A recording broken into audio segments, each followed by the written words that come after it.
Soyez les bienvenus à ce rendez-vous d'information. Voici les titres sommaires de ce journal. Le gouvernement fait sa rentrée après 2 semaines de répit. Les membres du gouvernement ont tenu une réunion à la primature. Il s'agissait pour le Premier ministre de définir les priorités de son équipe pour les prochains mois. Les ministres ont été instruits de travailler pour la satisfaction des Ivoiriens. Le gouvernement œuvre pour les Ivoiriens en renforçant les capacités matérielles des forces de défense et de sécurité.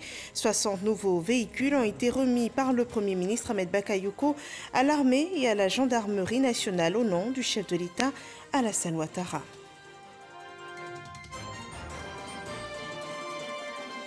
Et dès demain, 9 septembre, le Moronou accueillera le président de la République pour une visite d'État de 4 jours dans la région. Cette 30e visite dans les régions débutera par la ville de Bongouanou, capitale du Moronou. La ville a fait peau neuve pour l'occasion. Élus, cadres et population se mobilisent. Les membres du gouvernement ont tenu ce jour une réunion à la primature. Elle a été présidée par le Premier ministre Ahmed Bakayoko. Il s'agissait de redéfinir les priorités pour une meilleure action citoyenne. Le compte-rendu d'Herman Guivet. Primature de la République. Après 2 semaines de vacances, voici venue l'heure de la reprise pour les membres du gouvernement. Depuis le début de la pandémie de Covid-19, le gouvernement avait suspendu, voire limité les rencontres en présentiel, optant pour les échanges via visioconférence. Cette rentrée gouvernementale marque donc la première rencontre en présentiel de l'ensemble des membres du gouvernement sous la direction du Premier ministre Ahmed Bakayoko, qui n'a pas manqué l'occasion de fixer ses priorités aux membres du gouvernement. Le Premier ministre nous a demandé d'être toujours concentré sur l'essentiel. Et l'essentiel, c'est la Côte d'Ivoire, le service des Ivoiriens, pour que le leadership que le président Alassane Ouattara a donné à la Côte d'Ivoire soit toujours fort et rayonnant dans la sous-région. Pour nous, la rentrée gouvernementale coïncide avec la nouvelle année scolaire qui démarre le lundi 14 septembre et pour s'achever le 31 juillet 2021. Les instructions ont été données afin que nous tenions compte de la situation de la pandémie qui continue de sévir. C'était pour moi très intéressant de voir tous mes collègues pour la première fois en conseil du gouvernement. Donc c'était studio, on a travaillé des dossiers intéressants et des débats francs. Le Premier ministre a été très clair sur sa façon d'entrevoir le travail gouvernemental. Nous allons travailler de façon concrète à la satisfaction des besoins des Ivoiriens. L'équipe fera ce qu'il y a à faire pour que la Côte d'Ivoire aille tout droit vers les élections dans la paix et dans la sérénité. Il a mis un accent particulier sur notre présence, n'est-ce pas, auprès des populations afin que l'élection du 31 octobre soit apaisée. C'est un bon départ pour la reprise des activités du gouvernement après ces quelques temps de repos et aussi après les moments difficiles de deuil que nous avons connus. Je crois que c'est l'occasion pour les membres du gouvernement. Nous avons salué cette présence et renouvelé nos vœux de succès à l'attention de M. le Premier ministre. Ce conseil se tient en prélude à la visite du chef de l'État Alassane Ouattara dans la région du Moronou. D'importants dossiers ont été passés en revue, surtout les actions concrètes qui seront menées dans cette région. Et ce sont des actions de développement qui sont en cours dans cette région. Une autre mission que se donne l'État de Côte d'Ivoire, c'est de maintenir la sécurité interne et frontalière. Le chef de l'État décide ainsi de renforcer les capacités et la mobilité de l'armée et de la gendarmerie nationale. Et pour cela, il offre 60 nouveaux véhicules. Le compte-rendu de Walter Amadou Ouattara. Ces 60 nouveaux véhicules de type 4x4 font désormais partie de la dotation de l'armée et de la gendarmerie nationale. C'est un don du président de la République, Alassane Ouattara. L'investissement d'environ 1,5 milliard de francs CFA vient illustrer l'engagement du chef de l'État à œuvrer pour la consolidation de la quiétude des populations. C'est toujours un moment particulier lorsqu'un chef militaire reçoit du matériel. Cela dénote d'une part de l'attention dont il bénéficie de la part de la hiérarchie et d'autre part de l'intérêt ainsi manifesté pour sa mission au quotidien. Cet appui ne pouvait pas mieux tomber au moment où de nouvelles menaces sécuritaires se font jour et à quelques semaines d'un rendez-vous majeur de l'histoire de notre pays qui demandera à être sécurisé. À la remise officielle de ce matériel roulant, le Premier ministre, chef du gouvernement, Ministre de la Défense, Ahmed Bakayoko traduit toute sa gratitude au président de la République, Alassane Ouattara. Avec ces matériels roulants, c'est plus d'efficacité et plus d'engagement pour les forces armées sur les différents fronts qui sont aujourd'hui des défis pour nous. Son Excellence, M. Alassane Ouattara, ne ménage aucun effort pour apporter satisfaction à toutes les demandes du ministère de la Défense dans ce sens. La force d'un pays est à l'image de son armée. Quand l'armée est solide, alors on considère que ce pays repose sur des piliers solides. Ensemble, nous avons fait du travail. Ma gratitude totale à vous-même, mon général, chef d'état-major général des armées, et au commandant supérieur de la gendarmerie, ainsi qu'à l'ensemble des personnels du ministère de la Défense, grâce à qui, aujourd'hui, nous avons la reconnaissance de la nation. Cette promotion a été possible parce qu'ensemble, nous avons fait un travail que le président de la République a pu apprécier. Je partage cet honneur et cette promotion avec tous les militaires de Côte d'Ivoire, avec tous les gendarmes de Côte d'Ivoire. C'est grâce à eux que j'ai cette promotion. Et c'est en leur nom que je dois continuer à travailler pour mériter davantage la confiance du chef de l'État. Cette dotation s'inscrit dans un vaste programme de renforcement des capacités des armées afin de les rendre davantage opérationnelles pour pallier efficacement toute éventualité tant à l'intérieur du pays qu'aux frontières de la Côte d'Ivoire. Nous sommes à moins de 24 heures de la 30e visite dans les régions du chef de l'État. C'est une visite dans le Moronou et sa venue dans cette région est très attendue des populations. Les autorités ont mobilisé pour cela les départements et les hameaux les plus reculés pour 4 jours avec le chef de l'État. Alexis Ouetraogo revient sur cela. Du 9 au 12 septembre, le Moronou sera le cœur de la République. Le chef de l'État, Alassane Ouattara, y pose ses valises pour la toute première visite d'État dans la région. De l'annonce à la concrétisation de cette visite, l'inspecteur général d'État, Théophile Awandoli, fils de la région, n'a pas manqué de sillonner ville et village pour sonner la mobilisation. À ses bureaux, ce lundi, il peaufine ses derniers dossiers. Vraiment, les populations attendent le président parce qu'ils ont plusieurs fois vu à la télévision que partout où le président fait une visite d'État, il apporte de belles choses, il apporte de beaux cadeaux, il apporte de l'investissement, il apporte du développement. Mais eux aussi ont besoin de développement. Un livre blanc est déjà édité pour les attentes de la région. Les populations espèrent être heureuses témoins du coup d'accélérateur du développement. On a besoin d'eau potable et vous avez vu justement en prélude à cette visite, déjà le ministre Tchaba qui a déjà inauguré quelques châteaux d'eau. C'est dans une zone qui a beaucoup de problèmes d'eau. Il y a aussi le problème d'électricité. Nous avons eu déjà beaucoup de villages qui ont été électrifiés. Il reste quelques villages, là aussi ça fait partie de leurs revendications. Mais également, surtout, aussi des écoles professionnelles.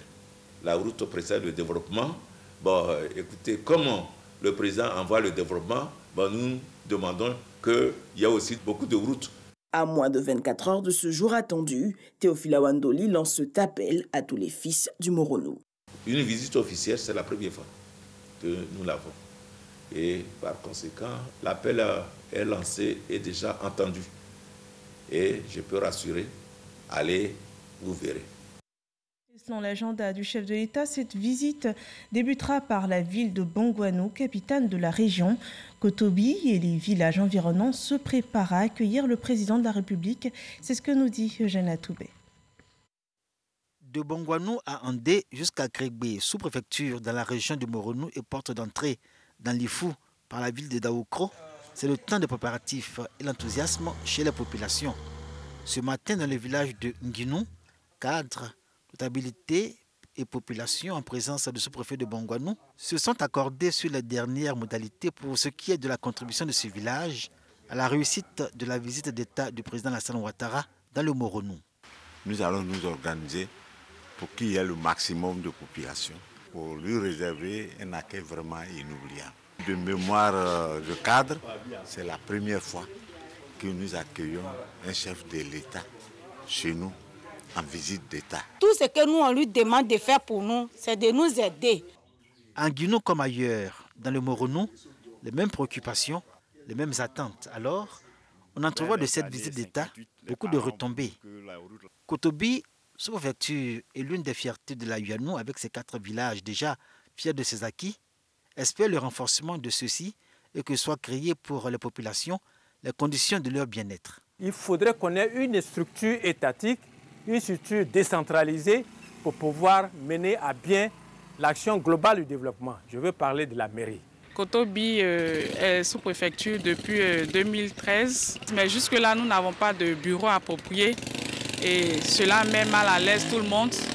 Et nous attendons qu'à l'issue de cette visite, des locaux appropriés soient construits pour Kotobi. Le président de la République, Alassane Ouattara, hôte du Moronou, a compté de ce 9 août. Dans les villes, villages et hameaux de cette région, tout est en œuvre pour marquer d'une pierre blanche ce moment que tous qualifient d'historique. Et c'est Bongwanou, justement, chef-lieu de la région du Moronou, à qui a été confiée la lourde charge de l'accueil du président Alassane Ouattara. C'est une visite républicaine qui appelle tous les fils de la région, sans tenir compte de leur bord politique. En tant que maire de la cité, tous les magasins seront fermés demain. Le marché sera fermé. Et c'est dire que la population accepte l'arrivée du président de la République. Nous sommes prêts. Nous sommes totalement prêts. Nous souhaitons qu'il y ait, bien entendu, quelque chose en retour après cette visite d'État.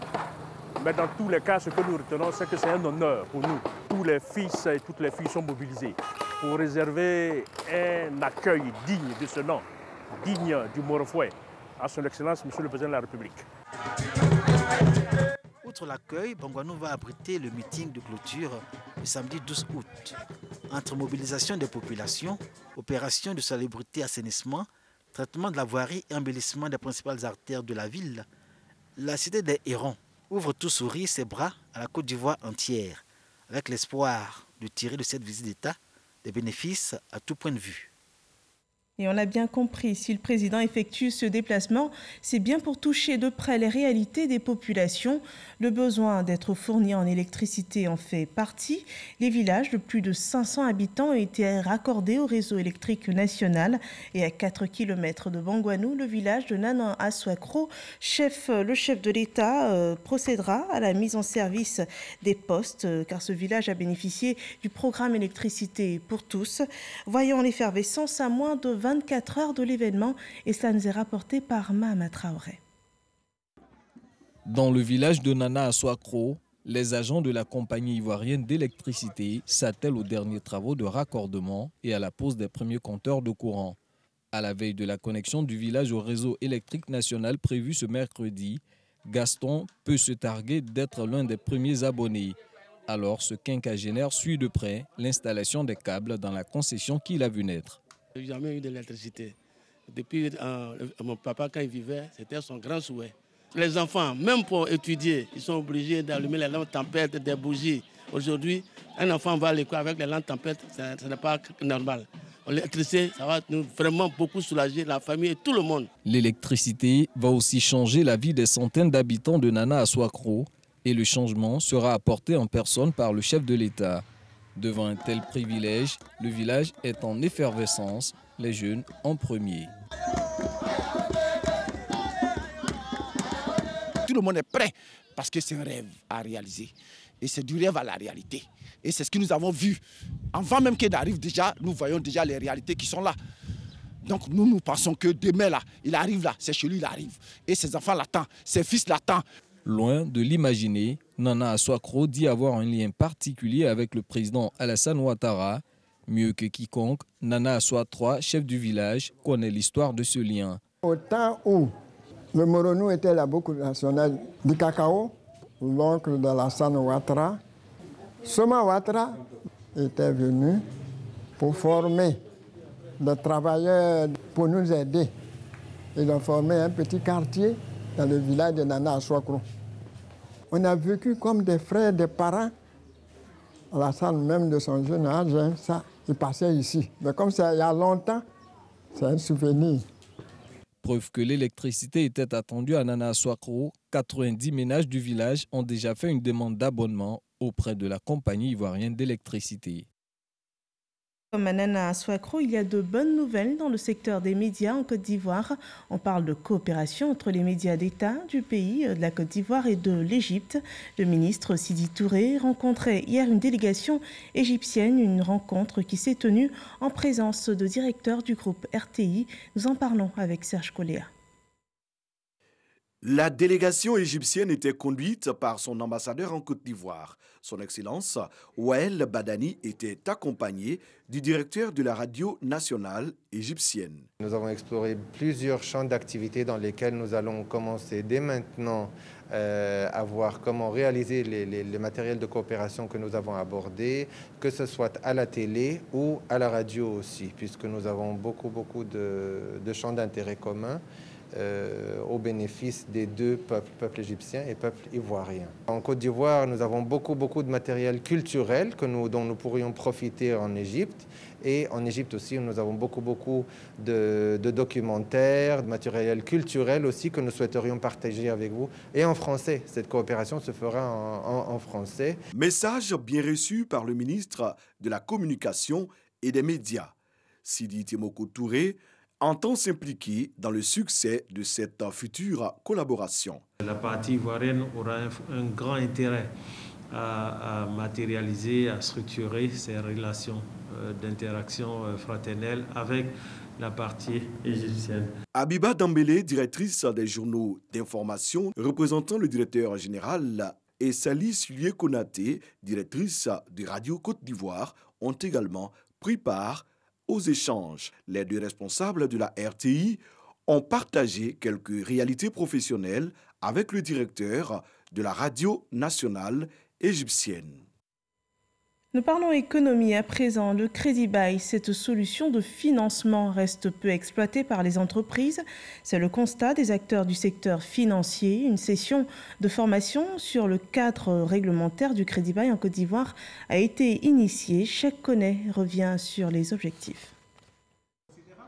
L'objectif de cet atelier de formation est de présenter d'une part le crédit bail comme outil de financement efficace et novateur pour les PME, et d'autre part présenter le cadre réglementaire aux acteurs. Les banques avaient certaines appréhensions du crédit bail dans la mesure où il n'y avait pas de réglementation avant 2015. Donc il n'y avait pas beaucoup d'acteurs du crédit bail. Aujourd'hui, avec la loi qui a été mise en œuvre, donc aujourd'hui il y a beaucoup d'appétit vraiment des banques pour le crédit bail. Donc nous sommes vraiment dans une très bonne lancée. Aujourd'hui, ce séminaire qui est organisé, c'est pour pouvoir au moins nous faire une formation sur le cadre réglementaire, sur aussi le volet opérationnel, aussi le cadre fiscal et comptable. Le crédit bail est un contrat de location sur une durée déterminée qui comporte le versement de loyers périodiques. En fin de contrat, le locataire bénéficie d'une option de rachat du matériel par le paiement de la valeur résiduelle ou la valeur de rachat. À ce jour, la Côte d'Ivoire compte 9 acteurs du crédit bail, 7 banques et 2 sociétés spécialisées. Le crédit bail, depuis déjà de nombreuses années, est bien existant en Côte d'Ivoire, mais très peu utilisé par les acteurs que sont les entreprises. Malgré donc l'avènement de cette loi portant sur le crédit bail, il s'est trouvé que beaucoup d'activités n'auront pas été menées par les acteurs eux-mêmes que nous représentons. D'où l'initiative du ministère de l'Économie et des Finances, à travers le PDSFI, d'organiser cet atelier en vue de communiquer davantage. Le potentiel du marché ivoirien du crédit bail est estimé en 2018 à un montant de 510 milliards de francs CFA, alors que l'encours du crédit bail à fin 2017 est de 127 milliards de francs CFA, soit 4,3% du potentiel du marché. Une évolution encore en deçà des projections. La part de l'activité reste marginale dans le financement de l'économie, soit à peine 2%. Le coronavirus sévit toujours. Le point de la situation sanitaire du pays.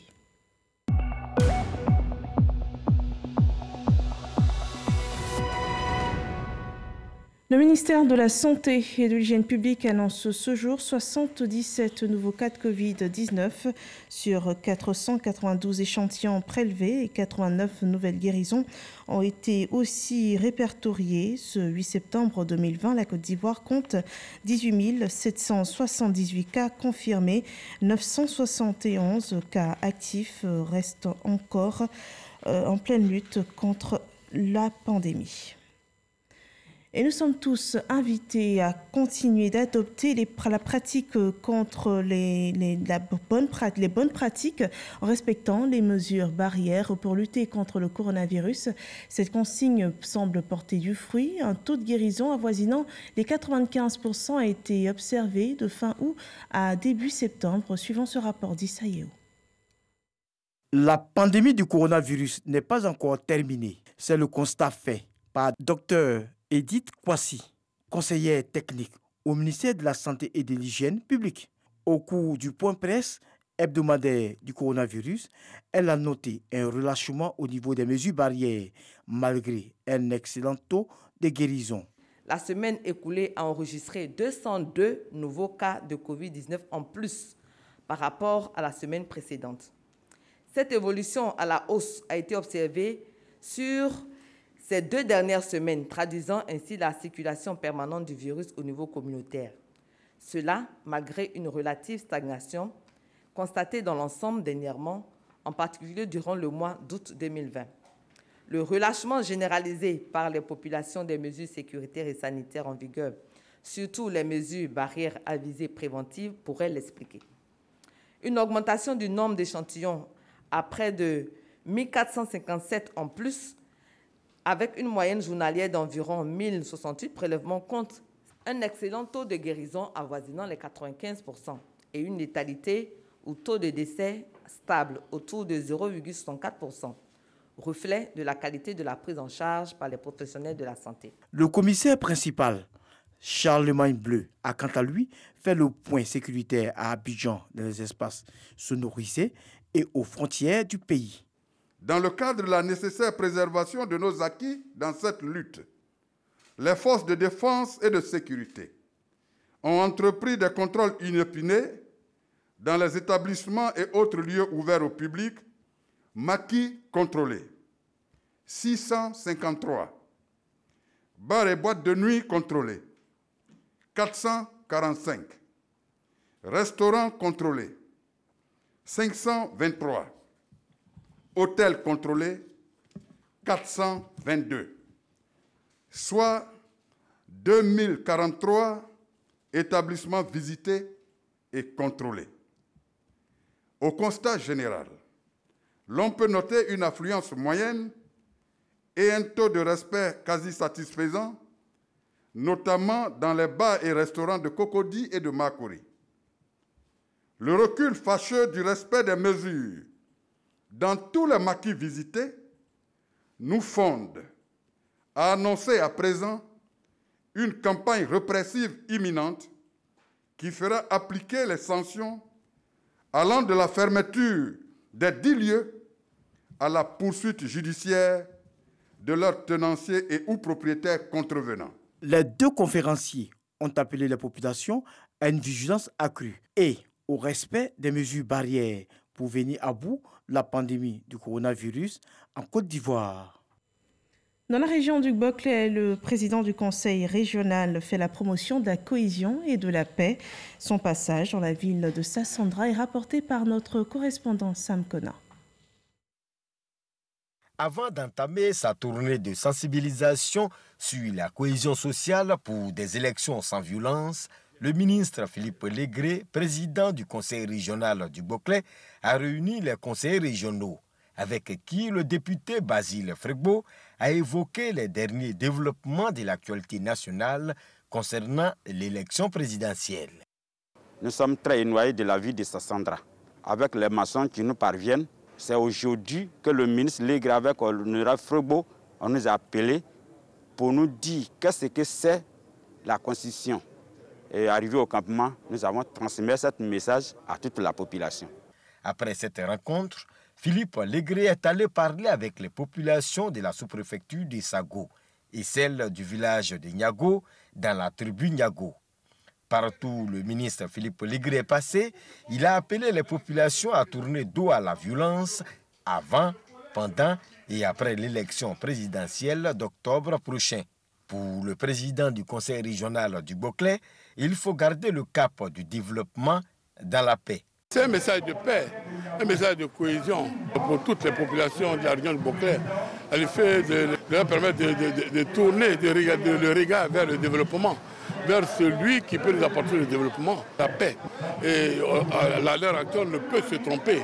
Et le président Ouattara qui nous apporte le développement et qui va continuer de nous apporter le développement. Et donc, il faut bien que ce développement se réalise dans la paix. Avec nos frères Baoulé, Agni, Burkinabé, nous avons presque toutes les communautés ici chez nous, dans la tribu.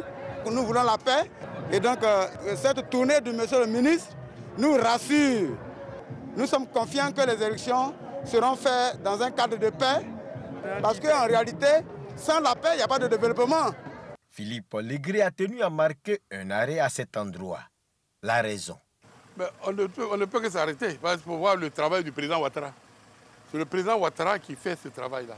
C'est pour ça que je lance un appel à tous nos parents de voir le travail qui est concret, du travail concret. Oui, ça, là, c'est ça qu'on l'appelle pont. La tournée de sensibilisation sur la cohésion sociale et la paix pour des élections sans violence concerne toute la région du Boclé. Et en prélude à l'élection présidentielle, le ministre Sidiki Diakité instruit les préfets de régions et de départements sur leur implication pour la réussite du processus électoral. La rencontre s'est tenue à Yamoussoukro, le compte-rendu de Kader Sogodogo. Ils sont au nombre de 108, les préfets de régions et de départements de Côte d'Ivoire. Ils démarrent la semaine par une rencontre avec leur tutelle. Au centre des échanges, l'élection présidentielle du 31 octobre 2020. Mesdames et messieurs les préfets de régions et de départements méritent plus que jamais une attention toute particulière. En effet, point n'est besoin de vous rappeler qu'aujourd'hui, les défis sécuritaires sont multiples. Mais il nous faut y faire face avec volonté et détermination. Cette problématique sécuritaire touche aussi aux échéances électorales. Nous avons besoin, pour ces élections, de créer un environnement sécurisé.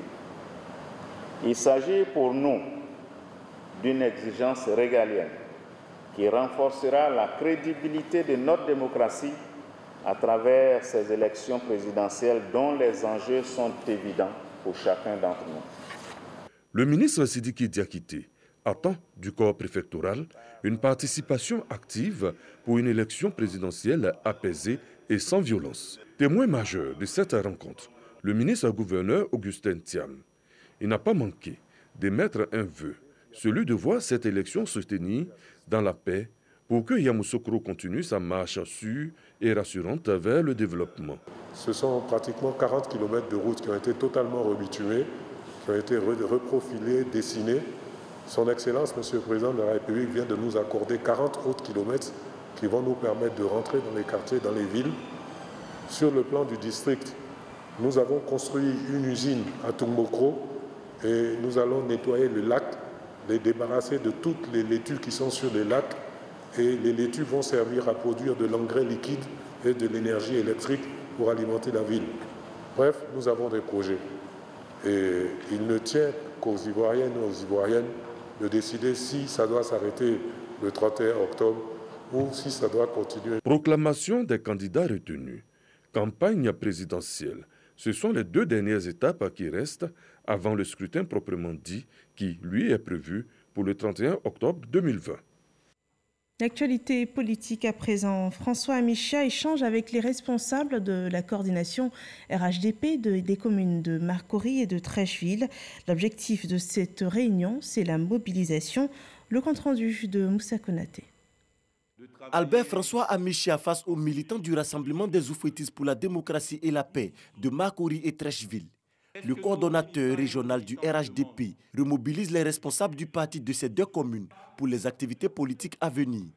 Il ne s'agit pas de dire c'est acquis. Il s'agit de faire en sorte que cet acquis soit consolidé. Il s'agit de faire en sorte qu'aucune voix ne manque à notre candidat. Il s'agit de faire en sorte que ce que nous disons depuis le début, un coup KO, soit une réalité le 31 octobre 2020. S'organiser afin d'assurer la victoire d'Alassane Ouattara, candidat du RHDP. En plus de cette exhortation, Albert François Amichia appelle à la non-violence en cette période électorale. Ces élections doivent se dérouler dans un climat de paix. Nous assistons depuis quelque temps à des troubles. Les troubles ne profitent à personne. On peut être d'opinions différentes et divergentes, mais la démocratie nous donne des voies d'expression, de contestation. Cela ne se fait pas avec la violence, cela ne se fait pas par la destruction, cela ne se fait pas par la haine de l'autre. Nous devons revenir à nos valeurs, à nos fondamentaux, le respect de l'autre, la tolérance, l'acceptation de l'autre. Les 610 comités de base de la coordination RHDP de Makori et de Trècheville sont donc mis en mission de mobilisation des militants pour le 31 octobre, jour de vote. Il y a quelques semaines du scrutin, les femmes du Front populaire ivoirien se mobilisent également pour la victoire de leur candidat. Pascal Afine-Guessant à Soutouré nous parle de cette action. Ambiance de fête au centre culturel d'Anonkwa-Kouté. Cette rencontre organisée par l'Association des femmes du Front populaire ivoirien d'Abobo et d'Anyama vise d'une part à célébrer la femme ivoirienne, mais aussi à démontrer l'engagement des femmes de ce parti à porter leur candidat à la magistrature suprême au soir du 31 octobre 2020. Lors des élections présidentielles, le FPI a enregistré 10 000 voix dans la commune d'Abobo. L'OFPI a décidé de multiplier le score par 10 à travers un ratissage sur le terrain avec ces 10 fédérations, dont 100 000 voix féminines pour le OFPI. Invitée spéciale de cette rencontre, l'épouse d'Afine-Guessant, Angéline Kili, a encouragé les femmes du FPI d'Abobo et d'Anyama à accompagner leurs candidats. Il y a des choses qui se sont passées et qui sont très regrettables, mais à un moment donné, il faut passer à autre chose. On ne va pas porter ce fardeau éternellement. Il faut s'en débarrasser et puis reconstruire l'avenir. Est-ce que nous avons appelé le programme de renaissance pour nous engager sur une nouvelle Côte d'Ivoire, dans une nouvelle voie de fraternité, une voie de développement humain et économique, dans la paix, dans la fraternité, dans la convivialité, mais dans la rigueur dans le travail. Le directeur national de campagne du FPI a appelé les femmes à l'union et la cohésion autour de leur leader. Au niveau du Front populaire ivoirien, nous gardons l'espoir. Parce que nous pensons que la Côte d'Ivoire est dans la phase de la renaissance. La phase des turbulences et des crises est en train de finir. Tout ce que nous observons ne sont que les derniers soubresauts d'une période tumultueuse. Et que nous allons enclencher la renaissance de la Côte d'Ivoire. Et il faut donc que les gens prennent confiance. Parce que la nouvelle Côte d'Ivoire qui vient, c'est une Côte d'Ivoire de paix. Sketch et danse étaient au menu de cette rencontre. L'information politique met un terme à cette édition d'information. Merci de nous avoir suivis et rendez-vous demain, même heure. Portez-vous bien.